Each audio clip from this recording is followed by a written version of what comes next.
My name's Rachel Griffin Bachman, and I'm the chair of the board for Safe Spaces Lebanon. So Safe Spaces Lebanon is a nonprofit organization seeking to provide assistance for refugees, women and children primarily, just in search of a better and safer life. The term safe spaces is really important to me because what we're really seeking to do is offer a counter to what they left. No matter who you are, you just don't leave home unless there is really no other option. We want to do our best to provide a space where they can come and feel a sense of safety and sanctuary, and that's what we hope they'll find when they walk into Safe Spaces. A friend of mine, Wes, and I went to Lesvos a few years ago and worked with Syrian refugees who were escaping by way of the Aegean Sea through Turkey and the Aegean Sea into Lesvos. That work was very much a humanitarian aid that was really seeking to help people move from one point on their journey to the next point on the journey. And so when we came back to the US and we told the story of the refugees that we met in Lesvos, one of the things that became really clear to me is that there was such a large population of people who didn't go that way, but rather went across the border into a neighboring country of Lebanon.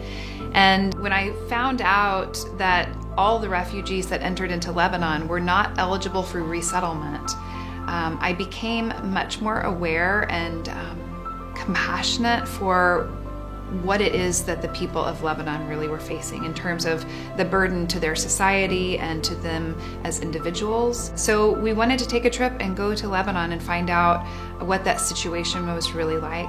We encountered a large number of refugee children living in a shelter and happened to find a beautiful partnership with an organization that had a building just next door to the shelter.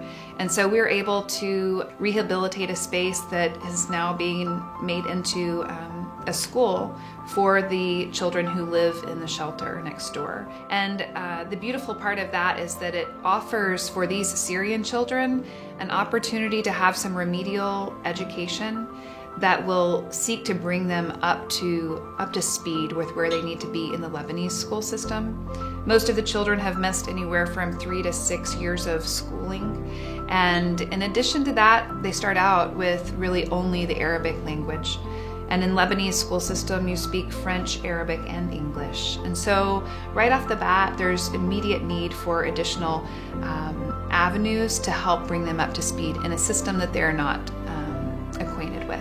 I'm also excited that the psychosocial work that will be able to be a part of this program will offer something to these children that they wouldn't otherwise have. I kind of hope that's not possible without this kind of intentional effort to make sure that these kids know that they are beloved children. And so I'm excited about the ways that that kind of education and those kind of opportunities will lift these children into a kind of a new place of hope as they figure out what's next for them and as they move into a future. My takeaway from that first trip to Lebanon was just how much my eyes were open to who the Lebanese people were. The people of Lebanon are an incredibly beautiful people, filled with hospitality, and really offering that, extending that to all of these Syrian refugees as well. They seem to have a mentality of hospitality.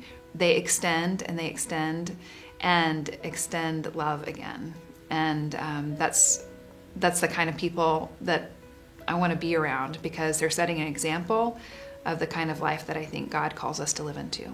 Well, actually, the structure of our next trip really outlines exactly kind of what my feelings are going into this trip, which is a lot of excitement and kicking off this trip with our grand opening of the school. I'm thrilled about that. I couldn't be more excited, and I can't wait to walk some of these kids that we've built relationships with into school for the first time. I know how excited they already are, and I'm really looking forward to sharing in that excitement with them. And then the rest of our trip is really going to be focused on what's next. I'm really looking forward to discovering some next steps as we finish out that trip and begin to explore the other possibilities of where the next safe space needs to be and keep moving us forward because there will always be more work to do. I want to say thank you to all of you who have been such generous donors and helping make this Safe Spaces School possible. endeavor, and I want to encourage you to follow us on the journey. So follow us on social media, check us out on our website, safespaceslebanon.org, and join us. It's going to be an exciting adventure.